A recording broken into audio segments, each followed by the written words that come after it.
I am very troubled about Brexit. It's well known in this House that I believe that we have made a historic mistake in voting to leave. I am very open-minded as to what the best course of action should be, whilst respectful of the decision of the electorate in the referendum result. I dislike very much the extent to which we can be fettered or pushed into frameworks of what we have or have not to accept in that negotiation. But that is, if I may say so, a reason why I should also give as much latitude to the concerns of my right honourable friend, the Prime Minister, as she indicates to me she might have. My right honourable friend. No, I wish to conclude. So, in those circumstances, I think that there is an issue which I can't ignore. Now, as the House will have noticed this afternoon, a statement was tabled, or was sent, which will be a written ministerial statement tomorrow, by the Secretary of State. The first part of it deals with the position of the Speaker. And of course, if I may put it slightly, the piquancy of this is that, having on the one hand said that an unamendable motion to note is an unamendable motion to note in a statute, the fact is it really has absolutely no force at all, because the reality is it's part of the standing orders of this House. It's not open to any interpretation in any court, and it will ultimately be entirely your responsibility, Mr. Speaker, to decide what can or shouldn't be treated as a neutral terms motion.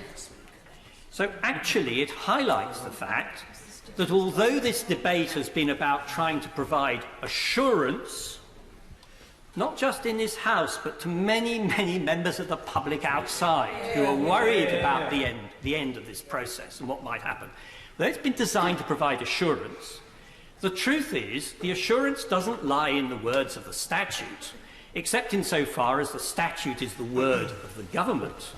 The assurance lies in the hands of this House, and in the first part of this statement, in the power of the Speaker.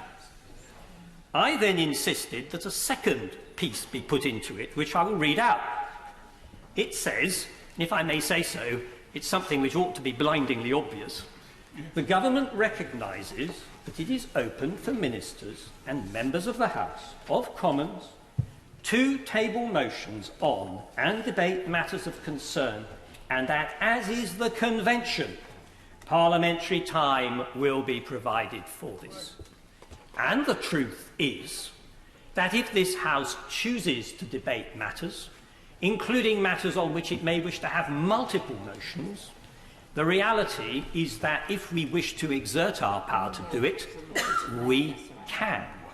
And in the circumstances that might follow a no deal, which would undoubtedly be one of the biggest political crises in modern British history, if the House wishes to speak with one voice, or indeed multiple voices, and compare those, the House has the power to do it. And the suggestion coming from... I shall give way to the honourable gentleman. I'm grateful. That the bit I don't understand is, in the last few years, there have been lots of things carried by this House, motions tabled by the Backbench Business Committee, by the opposition, by ordinary members of the House. The government has just let them go through and then completely ignore them. Yes. The only thing that has legislative effect is legislation. That's why we have to have a meaningful vote, not a pretend one. Yes, the right honourable gentleman is right, but we take just a pause and consider where we are.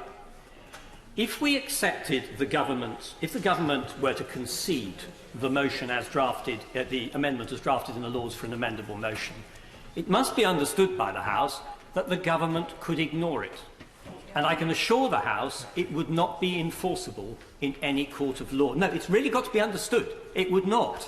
It could not be enforceable in any court of law, because that would entirely undermine the rights and privileges of this place. It would be for us to enforce it. And, of course, the ultimate sanction that this House has is a motion of no confidence.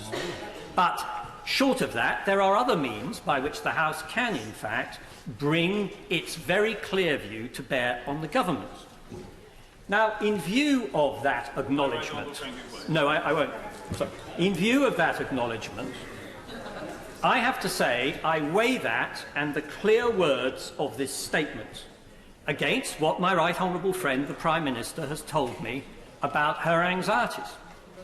And my judgment, and it's a purely personal one, is that my view is that if that is the issue, then having finally obtained, I have to say with a little bit more difficulty than I would have wished, the obvious acknowledgement of the sovereignty of this place and its over the executive in black and white language, I am prepared to accept the government's difficulty and support it. I'm prepared to accept the government's difficulty and, in the circumstances, to accept the form of amendment it wants. I'd like to emphasise one other point. I shall formally move at the end of this. I don't wish to deprive the House of the right to vote on this if it wishes. It's absolute right to disagree, but speaking personally, it seems to me that with that acknowledgement having been properly made, I am content to go down that course. And finally, Mr. Speaker, because I want to sit down. Finally, I just want to say this. The difficult. No, I wish to end. Finally, I want to say this. We do face some real difficulties at the moment. It's rightly said that those who the gods want to destroy, they first render mad. And I have to say there's enough madness around at the moment to make one start to question whether collective sanity in this country has disappeared. Every time sensible, reasoned argument tries to be presented in this House, vilification and abuse follows, death threats for right honourable and honourable friends. There is a hysteria which completely loses sight of the issues that we have to really consider. And I have to say there's an atmosphere of bullying which has the directly opposite consequence, that it puts people into a position where they feel that they are unable to compromise, because by doing so they will be immediately described as having lost, as if these were arguments to be lost or won. The issue must be that we get it right.